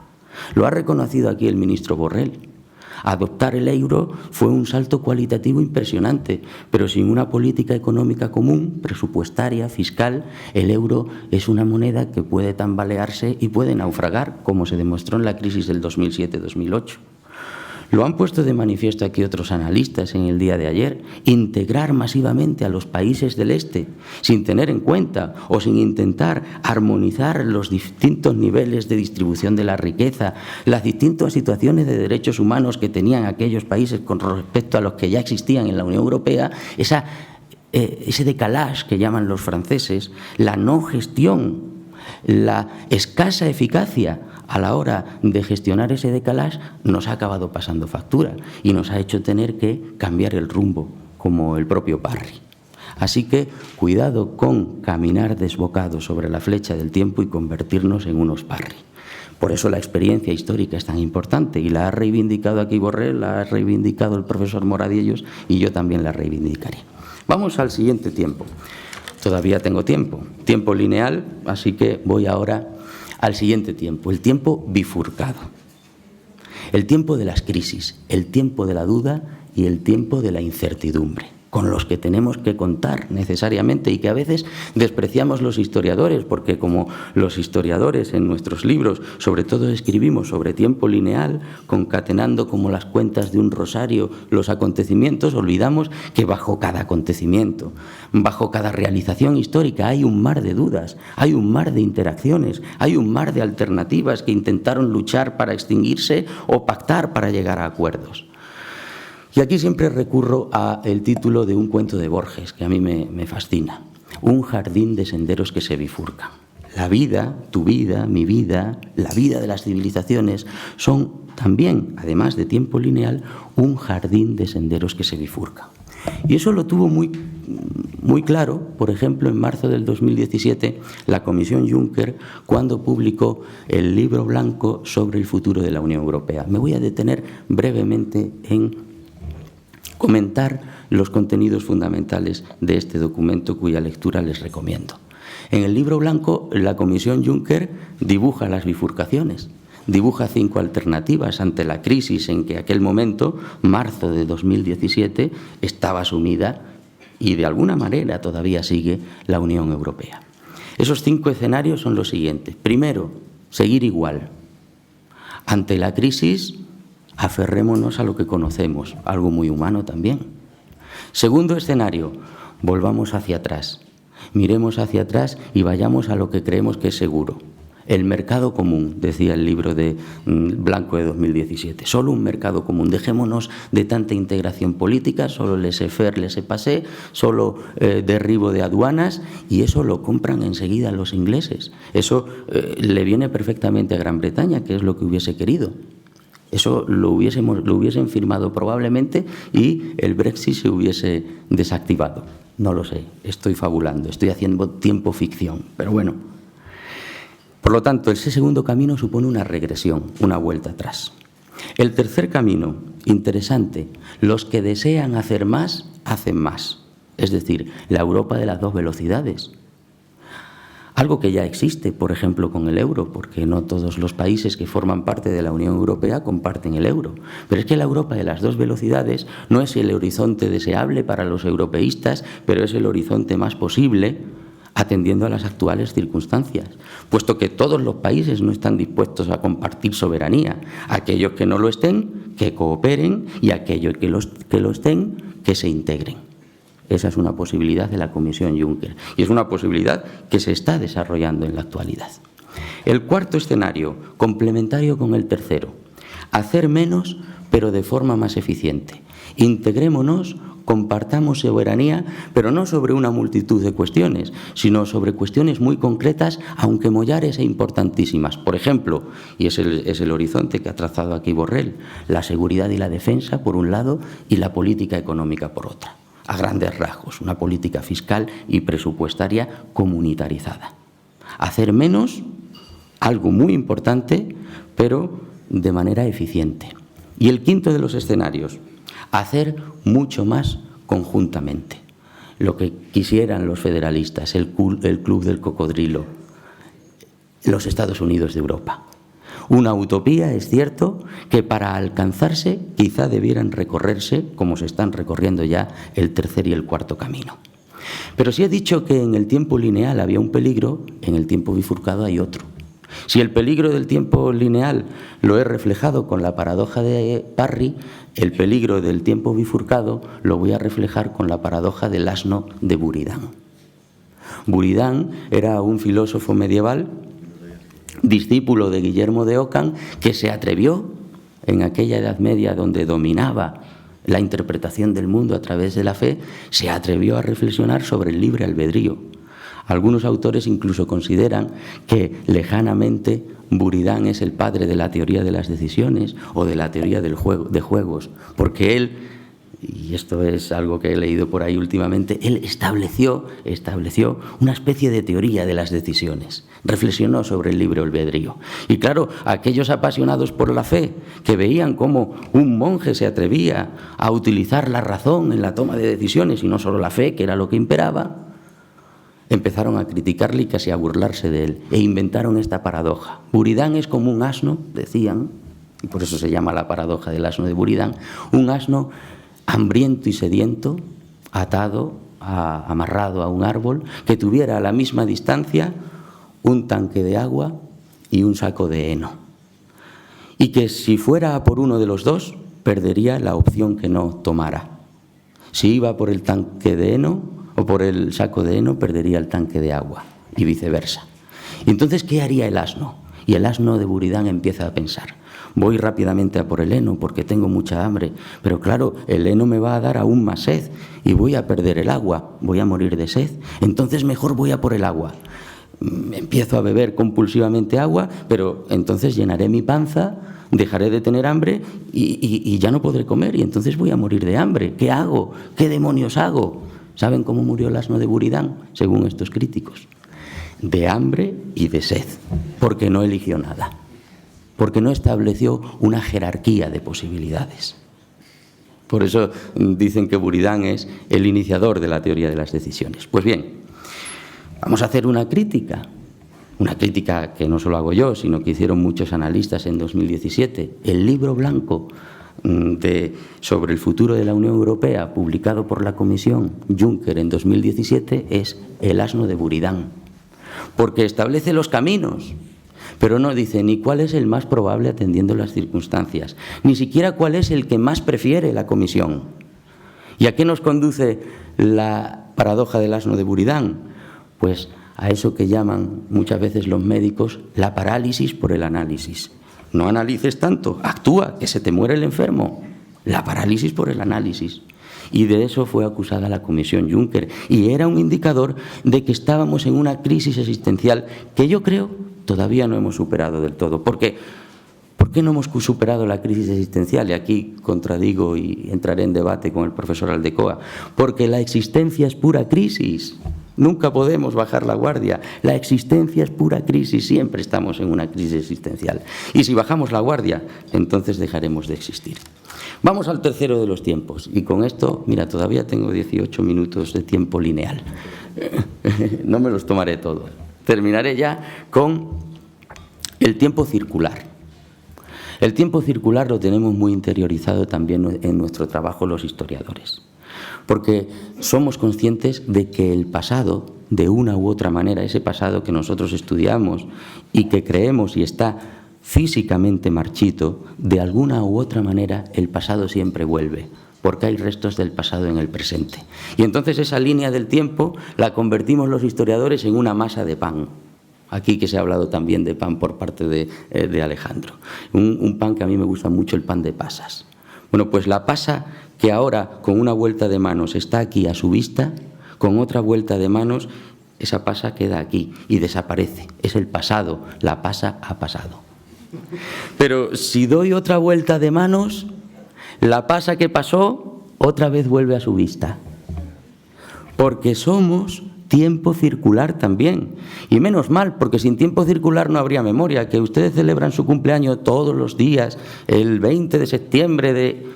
Ese es el mío, lo digo por si alguien quiere. Pero todos los días celebramos, todos los años nuestros cumpleaños, todos los años las fiestas del pueblo, de nuestro querido pueblo.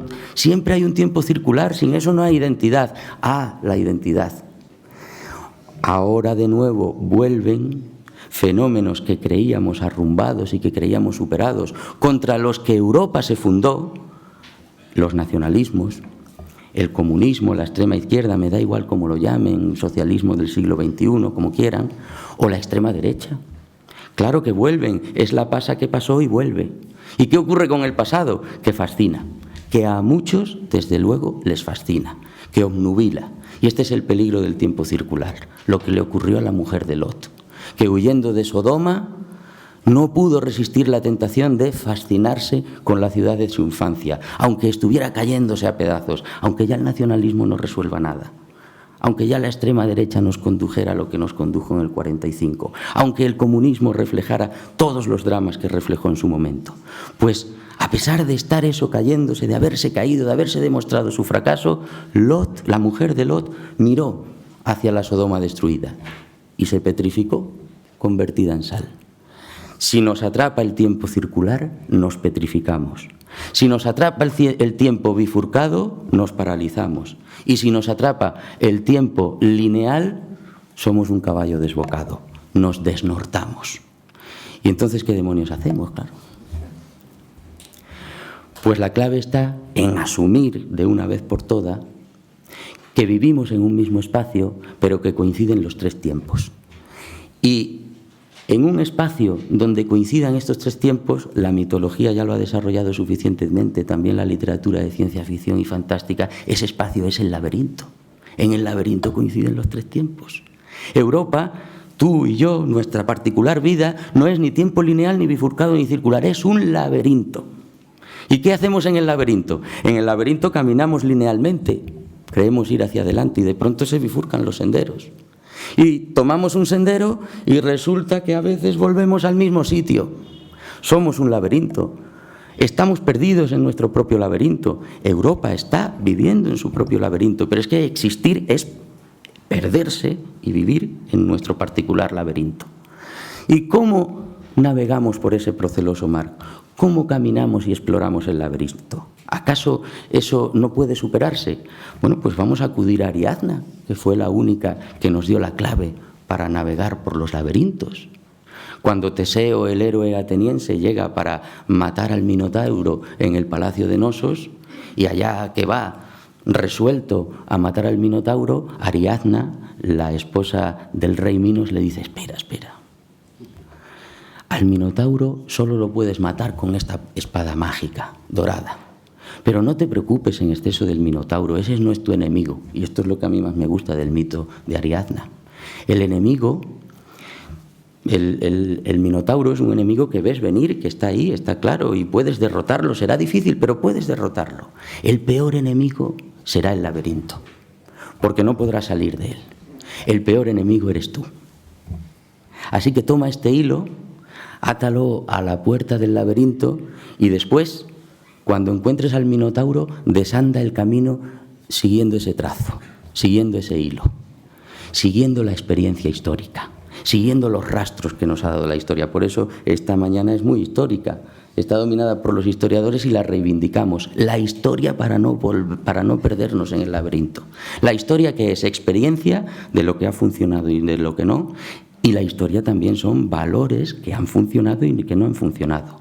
El hilo de Ariadna que les propongo, y con esto ya termino, el hilo de Ariadna que les propongo es una trenza con 5 hebras, con 5 grandes valores, que si somos capaces de llevar a la práctica, si los observamos honestamente, podremos manejarnos en el laberinto sin la garantía de que se solucionen todos los problemas, pero al menos también con la garantía de no perdernos excesivamente.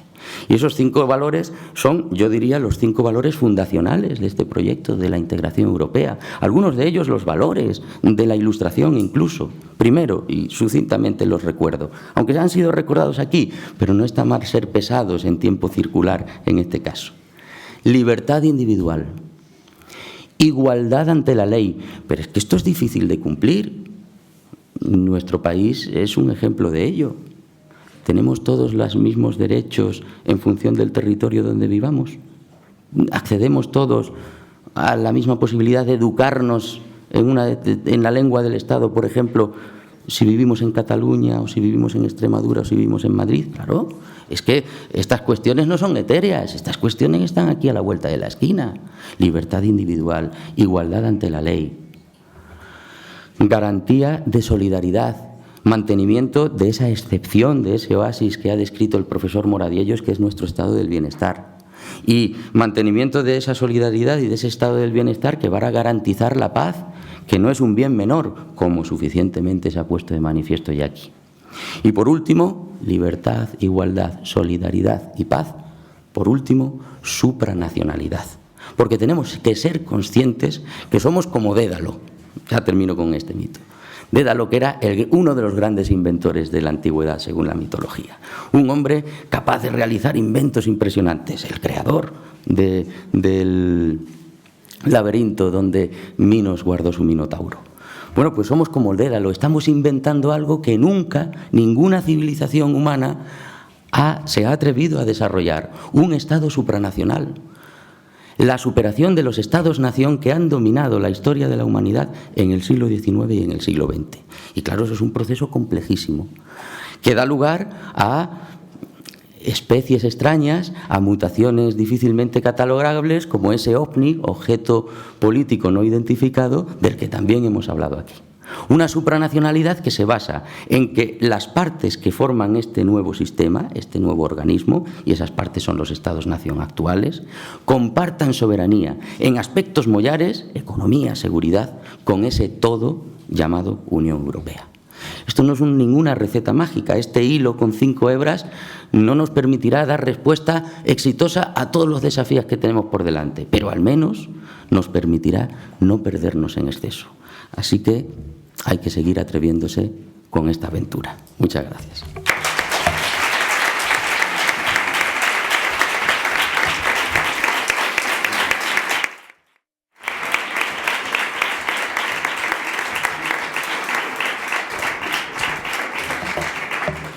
Bien, pues como han podido comprobar, yo ya lo sabía.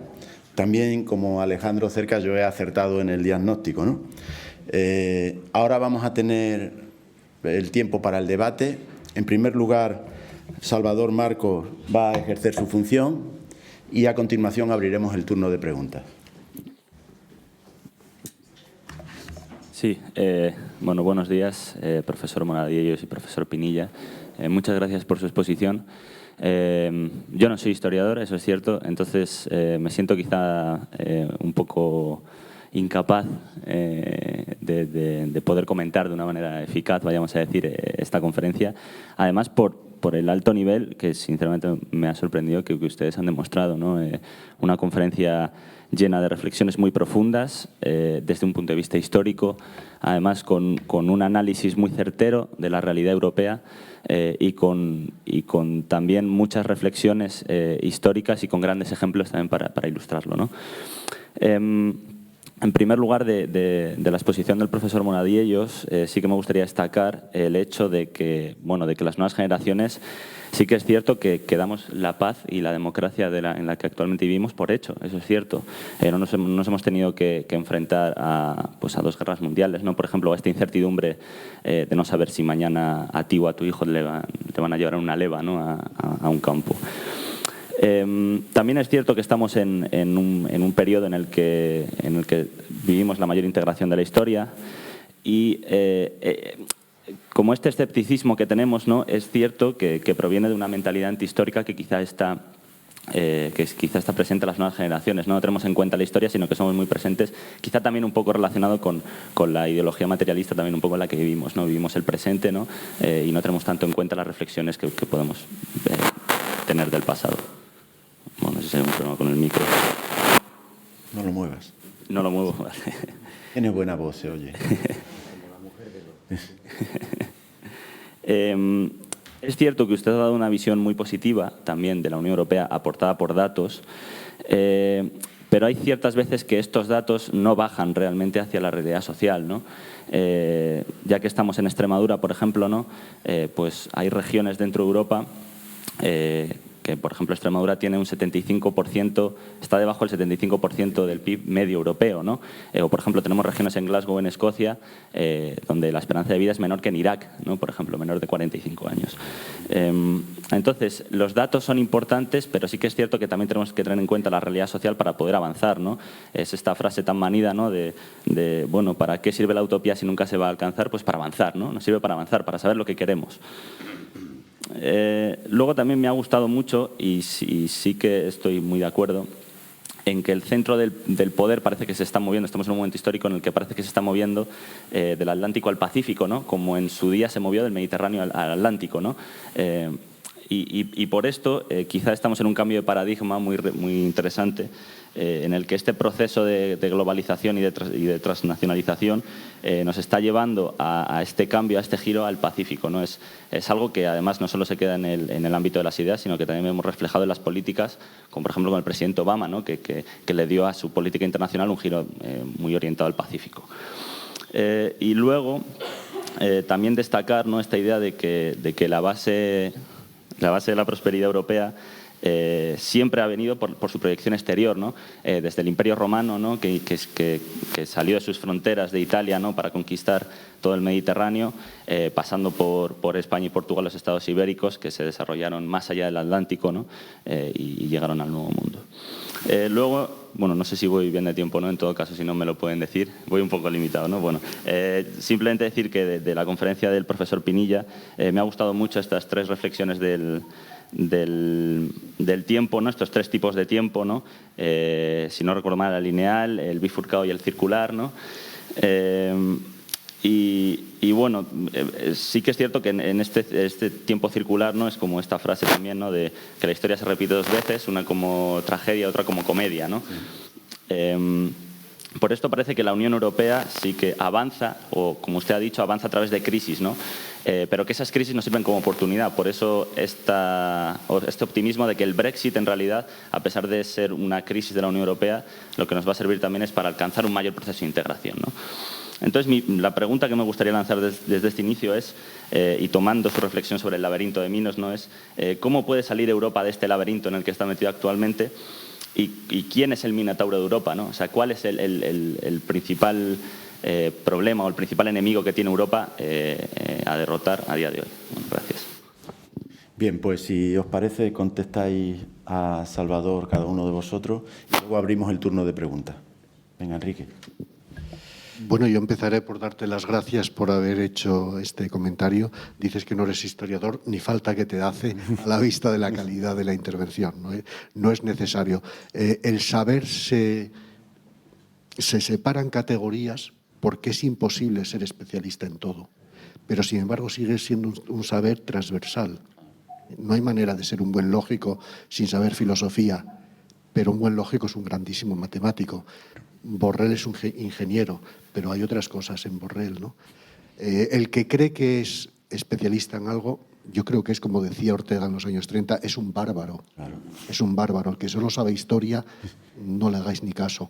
como el que solo sabe ciencia política o sociología. Hay que saber de más cosas porque el mundo es mucho más que una disciplina. Las disciplinas son las formas de acercamiento a la realidad desde la cual privilegiamos una mirada. Pero la mirada, esto es perspectivismo de Ortega, la mirada en una perspectiva es completamente equivocada. La mesa hay que verla en todas las perspectivas, ¿no? Bueno, esto como proemio. Yo creo que tienes razón cuando señalabas estas categorías generales que he dado. Vas aquí a las urdes pueblo, y no se aplican. Bueno, ojo, te doy un dato que entre los historiadores es inequívoco. La esperanza media de vida, aunque tú seas aquí el más pobre de los pobres, si tienes 45 años, yo te diría, en la edad antigua ya no existirías, porque la edad media de vida eran 33 años. Fíjese qué curioso que Alejandro murió a los 33 años, Cristo murió a los 33 años y César fue asesinado a los 33 años. Es que no duraban mucho más. Por eso la gente se casa a los 12, 13 años, cuando empieza la edad fértil, porque les queda muy poco tiempo de vida. Llegamos a los 40 cuando estamos en el siglo XVI. Tal. Bueno, fantástico, qué avance, ¿no? 60 en la época de la Guerra Civil Española. Los años 30 en España, que se tenía unos 60 de metro de altura, se tenía también un máximo de 60 años de vida. Ahora decimos que un abuelo o un padre se muere a los 60 años, Dios mío, ni siquiera alcanzó la edad de jubilación. Es que no va a disfrutar ni siquiera. Pues eso ha sucedido. El hecho de que antropométricamente, a pesar de las crisis que ha habido en Occidente, no se hayan reducido estos elementos, esperanza media de vida, nos indica que hay una manera difusa de participar del festín, aunque no estés en la primera fila de la comida. Un pobre miserable aquí, en Extremadura, si tiene un gran ataque de apendicitis, va a tener, mejor o peor, un hospital público que le vaya a atender. No va a morir entre dolores inenarrables al lado de su familia. Si pasas 14 kilómetros en el estrecho, tú empiezas a encontrar gente que puede tener esa situación. Por eso es preferible la aventura de morir ahogado a la certeza de morir en tierra, pero entre dolores de ese tipo. Por lo tanto, cuando los europeos nos ponemos, y yo hablo desde Extremadura, no estoy hablando de Barcelona ni de Madrid, hablo desde Extremadura, nos ponemos en plan, esto es una vergüenza, cómo está esto, qué mal funciona mi escuela, qué hospital tan malo tengo, qué mal está la calidad de la comida en el colegio. Siempre les recuerdo lo que decía un gran historiador, por cierto, israelí: europeos, no lloriqueéis. A 14 kilómetros están infinitamente peor y tienen la entereza de no quejarse tanto, pero tratar de salvarse. Yo creo que debemos una y otra vez recordar esto. Sobre todo señalabas la guerra. A mí me espanta que la gente crea que la paz está garantizada, porque he vivido muy cercanamente a mí amigos, hijos de amigos, por ejemplo, ucranianos, que se han encontrado de bruces con la guerra en su país. Es que no me lo puedo creer. Ucrania luchando contra Rusia. No me lo puedo creer, entre otras cosas porque eran de tradición ruso en Ucrania. Y lo han hecho. Y conocimos, los que tenemos cierta edad, en los años 90, a muchísimos refugiados de Yugoslavia. Yo en la Complutense entonces tuve algunos alumnos. Es que he escapado por los pelos porque soy cristiana católica en una zona donde no debía serla. Dios mío, es que lo hemos vivido. Se pueden matar. Yo soy muy pesimista en este caso. Cuando la gente no se acuerda del valor esencial que es la paz, es cuando más fácil puede volver a venir la guerra. Porque damos por hecho que no. Y no está nada segura la cosa. Las guerras contra lo que creen los occidentales han rebrotado en los últimos, desde el 89 en adelante, de una manera espectacular. Hay dos grandes institutos en Oslo y en los Estados Unidos. Inicialmente estaba en Madison, me parece, de análisis de los conflictos bélicos. Como a mí me gusta mucho la guerra civil, fíjate qué filias y fobias tiene cada uno, la sigo. No sabéis la cantidad de guerras civiles que están en ciernes o gravemente operativas en el mundo y cómo han aumentado desde el 89. Esto no es el final de la historia de Fukuyama ni el triunfo pacífico de la humanidad. Esto es volver otra vez a las andadas. Yo creo que antes de Westfalia. No digo más porque no quiero ser particularmente pesimista. Bueno, pues muchas gracias también por tus reflexiones y por tu atención. Me preguntabas, ¿quién es el Minotauro hoy? Bueno, ¿quiénes son los minotauros? Siempre las desviaciones y los problemas, las crisis en una civilización o en una organización humana son varias. Enemigos exteriores o organizaciones, países, estados con los que tenemos conflictos o relaciones conflictivas, o potenciales o actuales, Rusia, China, Estados Unidos, o sobre todo las más graves, que son las contradicciones internas y los conflictos internos y los antagonismos internos. Por ejemplo, lo ha puesto de manifiesto Enrique anteriormente, ese deterioro de la legitimidad de la democracia, que eso es gravísimo para la convivencia, el resurgir de los nacionalismos o de las ideologías extremas. Es verdad, una distribución de la riqueza que se ha resentido con la crisis, porque a pesar de que vivimos en el mejor de los mundos posibles, es verdad también que hay gente que lo ha pasado especialmente mal comparándose con esta burbuja de cristal en la que estamos. Entonces son muchos los retos. Y, por supuesto, el de la emigración, el de las corrientes migratorias. Y voy a elegir para poner de manifiesto algo que me parece fundamental y que entronca con lo que tú comentabas. ¿Cómo podemos salir del laberinto? No se trata de salir, se trata de asumir que siempre vamos a estar en un laberinto. Se trata, en definitiva, de intentar no perdernos demasiado. Y yo creo que con respecto a las cuestiones migratorias debemos tener en cuenta que las decisiones que se toman en este sentido son intergubernamentales, son aún propiedad, son aún decisión de los gobiernos. Es una cuestión que atañe a la soberanía de cada uno de los países miembros. No es una cuestión comunitarizada todavía. Por eso creo que para intentar solucionar estos grandes problemas es necesaria cada vez más intensificar la supranacionalización, o la supranacionalidad, mejor dicho, la supranacionalidad del proceso de integración. Que no basta con la simple cooperación entre gobiernos, sino que hay que compartir soberanía, que hay que empezar a compartir soberanía con altas instancias, con las instituciones europeas. Y yo creo que por ahí va el gran hilo de Ariadna, para no perdernos por el laberinto. Apostar cada vez más, en la medida de lo posible, quizá a 2 velocidades ahora, atendiendo a las circunstancias, apostar, como ha dicho el ministro Borrell, por no ceder, pero sí compartir, no vaciarnos de soberanía. Eso no se puede hacer de la noche a la mañana después de más de 200 años de vigencia del Estado-Nación. No podemos vaciarnos de soberanía, va en contra de la lógica de los tiempos. Pero sí que necesitamos compartir cada vez más soberanía con instancias superiores para solucionar o empezar a solucionar estos problemas.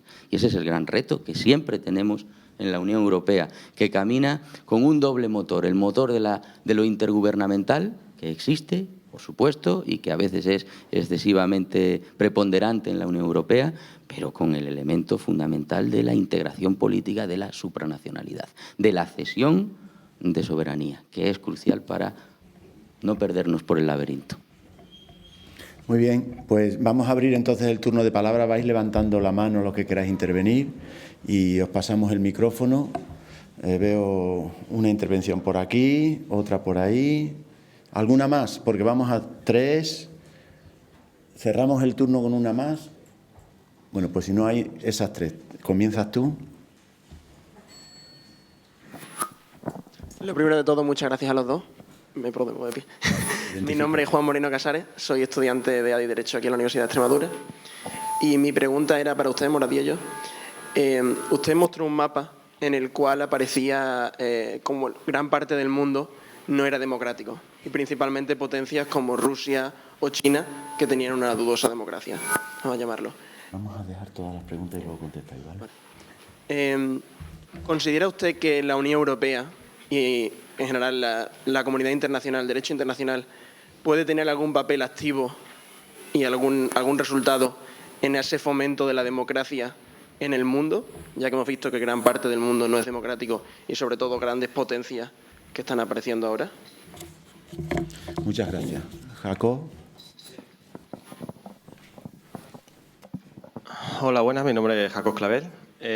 Soy de Cáceres. A mí me gustaría hacer una relación de conceptos que han salido aquí y exposiciones que se han hecho.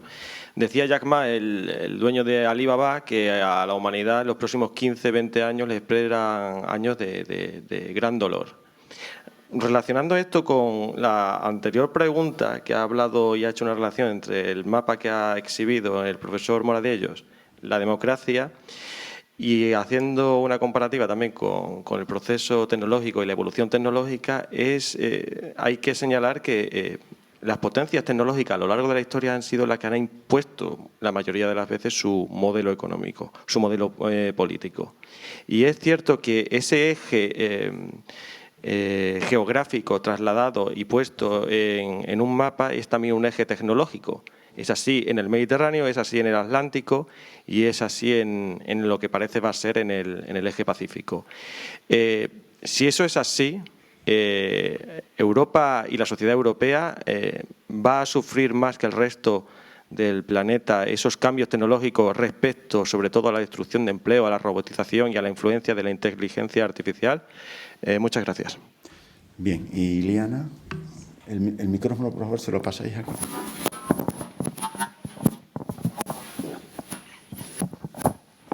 Gracias, muchas gracias a los dos, bueno, en realidad a los tres, por las presentaciones y por ya el principio de debate que ya habéis tenido. Yo tengo dos comentarios muy breves y una pregunta, y los dos comentarios están relacionados con las dos intervenciones anteriores, de hecho. El primero tiene que ver con algo que Enrique señaló en su intervención, pero también de nuevo en el debate, que es sobre, digamos, ¿no? ese espíritu crítico, ¿no? Que a veces puede, ¿no? Ser o parecer ser infundado. Y yo creo que en esa descripción, ¿no? que hacías sobre los logros de la Unión Europea, creo que esto va en ese paquete completo. Es decir, que dentro de los indicadores de calidad democrática también está, yo creo que la capacidad de autocrítica, la transparencia, la rendición de cuentas, y también lo vinculo con otro indicador que tú diste, que es ese, ¿no? que se repite tanto, que el 50% del gasto social mundial se produce en la Unión Europea, lo cual quiere decir que los ciudadanos europeos depositamos una gran parte de nuestra confianza y de nuestros recursos en manos de unas instituciones de las que, por lo tanto, exigimos excelencia, ¿no? O sea, entonces, creo que forma parte de lo mismo, ¿no? Yo no sé si lo pondría en el lado de los pasivos o en el lado de los activos, o por lo menos asumiría que con esos activos viene este pasivo, ¿no? Si consideramos que es un pasivo. Y luego, el otro comentario tiene que ver con la globalización y de nuevo con ese desplazamiento, ¿no? del eje del Atlántico al Pacífico, y también con el enorme papel que juega en todo esto el factor tecnológico. Ayer precisamente hablábamos del proceso de globalización y de cómo este proceso incluso se puede autoalimentar o mutar por elementos internos del proceso, pero sin olvidar, yo creo que el propio proceso también cobra fuerza a raíz de una serie de decisiones de tipo político y económico que se adoptan además en niveles nacionales, ¿no? de grandes países, pero en niveles nacionales de grandes países, y que también deriva de las diferentes opciones políticas y económicas y de política económica que se producen en distintos espacios. Entonces, por resumirlo mucho, digamos que en el momento en el que Europa, ¿no? en su conjunto, digamos que va renunciando a la opción industrial o incluso al apoyo de la opción industrial, hay una clara apuesta por esa opción en otras partes del mundo. Desde luego, en China es la más visible, pero antes que en China, pues en Japón, en Corea del Sur y en otros espacios, ¿no? Entonces, sí es la globalización, ¿no? la que genera ese desplazamiento, pero también son unas decisiones conscientes que responden a bueno, pues una visión política, económica y social de cómo debe funcionar una determinada sociedad. De hecho, bueno, en relación con esto, se publica en febrero un manifiesto por una nueva política industrial europea, precisamente respaldado, bueno, un manifiesto que firman solo 3 países, que son Polonia, Alemania y Francia, ¿no? y que también yo creo que responde a uno de los minotauros, ¿no? que son las desigualdades internas, que también se acaban viendo reflejadas en distintas opciones políticas internas, en apoyos industriales diferenciados también dentro del propio país, que también acaban generando gran parte de esas divergencias, ¿no? Bueno, esto es simplemente una reflexión al hilo del factor tecnológico. Y ya, bueno, pues la pregunta es una pregunta muy fácil y muy directa, que es ¿por qué eliminas al Reino Unido del análisis? No sé si me la vas a querer o poder contestar. Muchas gracias. Pues te respondo, empiezo por la última porque es la más fácil. Yo no estoy nada seguro que el Reino Unido salga de la Unión Europea, entre otras cosas porque no encuentra la puerta de salida y nadie sabe si existe. Pero en principio, a los efectos de cómputo de población, territorio y demás, me pareció oportuno computar los 27, dado que para muchas cosas parece que podemos descontar al otro. Es puramente a efectos estadísticos. De ese 13%, las islitas británicas tampoco son tanto territorio en el plano mundial, ¿no? Por lo tanto, por eso lo elimino, aunque yo soy un gran anglófilo, he vivido allí 5 años, gran parte de mi formación y mi tesis la hice allí. Soy el primer sorprendido de lo que pasó. Ninguno de mis amigos, ninguno, y eran gente bien influyente, empezando por Paul Preston, aseguró jamás que conocía a nadie que votara la salida. Y salió. No tanto en Londres, pero salió. Y luego he visto en el mundo académico más apoyos a la salida de lo que uno hubiera creído, mucho más.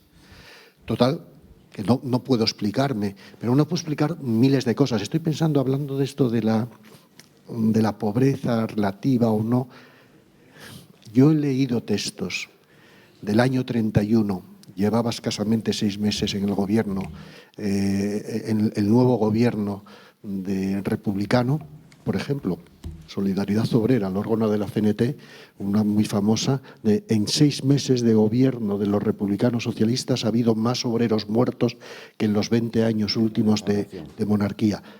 Es falso, pero creó un ámbito de percepción de las frustraciones, digamos. ¿Pero qué frustraciones? Y se hizo más en aquella época con el decreto de términos municipales, de jornada máxima, de salario mínimo, que en toda su historia. Y sin embargo, un gran movimiento con 1 millón de afiliados entonces decía y creía realmente esas cosas. Y fue a la huelga general en Sevilla y en enero del año 33. No me extiendo, pero las percepciones, lo decía el ministro, son tremendas. Y las percepciones una y otra vez han conducido a enormes suicidios. Por ejemplo, quizá la percepción británica de que nos están invadiendo, entre otros, españoles que ocupan plazas que no debieran ocupar, ¿no? Eso yo lo he vivido, porque yo gané plazas en Gran Bretaña. Y lo he vivido en los años 90. Empezaba, ¿no? ¿Qué quiero decir? Que yo soy un poco pesimista en estas cosas porque a veces creo que hay muy poco pozo histórico en las personas, tanto que deciden como en los analistas y mucho más en personas no informadas, ¿no? Y eso me preocupa. Me preocupa que mis alumnos piensen que no, yo en la vida vivir una guerra. Pero es que yo he conocido gente que decía eso y ahora la ha vivido. Claro, los ucranianos están muy lejos. Bueno, no tanto, ¿eh? Y los yugoslavos de los años 90 en Madrid tampoco estaban tan lejos. Y todos conoceremos algo de ese tipo, ¿no? Decía Ortega en los años 30, la falta de conocimiento histórico de nuestros gobernantes es una de las grandes desgracias de nuestra civilización. Claro, es que era el año 30, un año después del 29. Tenía toda la razón, ¿no? Bueno, no sé si he contestado, pero lo que estamos intentando en nuestro módulo es incluir visión diacrónica en los análisis sobre la situación de la Unión Europea. Y luego me refiero también a lo que comentaban los 2 alumnos que van en la misma línea. Las democracias en el mundo, según todos los análisis que tenemos, el Economics en Gran Bretaña o el instituto que hay en Suecia de estudios de la resiliencia democrática, indican más o menos permanentemente en los últimos 20 años que 1/3 de países del mundo se pueden calificar de democracia representativa, pluralista, participativa. 1/3 tienen rasgos democráticos, pero no está muy claro que lo sea permanentemente, y en todo caso tienen mayor debilidad de criterios democráticos, y 1/3 son inequívocamente no democráticos. En los últimos 20 años, creo que citaba el último, que se han perdido 24 democracias.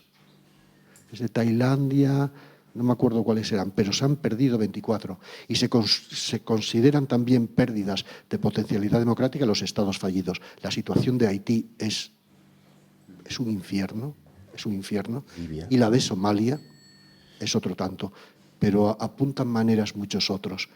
El mundo es un lugar muy complicado, donde hay muchos infiernos. No me preocupan tanto los europeos porque yo pretendo mirar el mundo.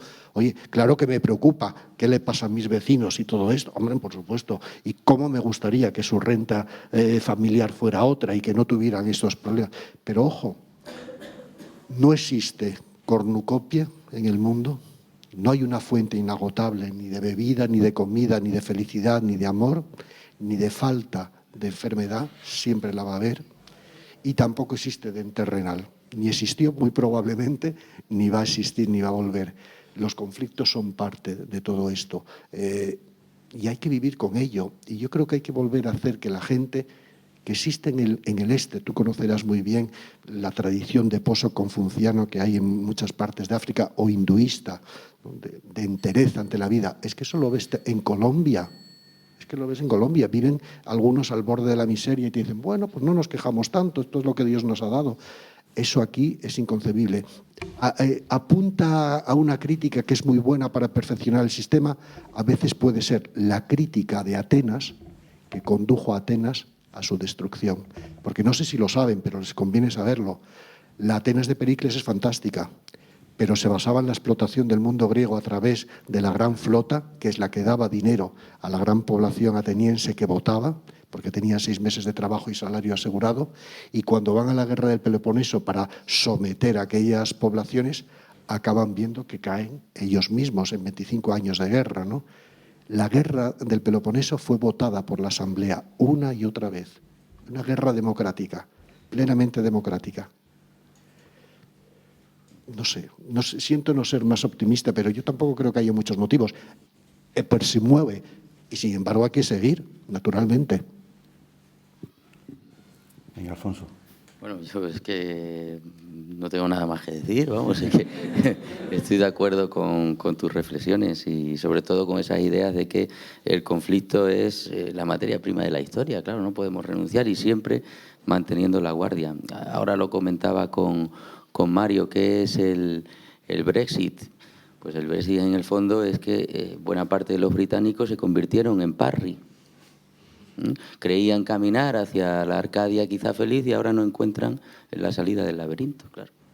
Pero bueno, lo podemos comentar en el café ahora que creo. Muy bien, pues como tendremos ocasión a lo largo del resto del curso de seguir comprobando que hay muchos minotauros, quizá el más desatendido esta mañana, el de la propia comunicación y la información, que nos hace caer en esos laberintos inextricables, pues vamos a tomarnos una pequeña pausa, pero será más pequeña que otras veces, solo 15 minutos para recuperar un poco el tiempo, ¿vale?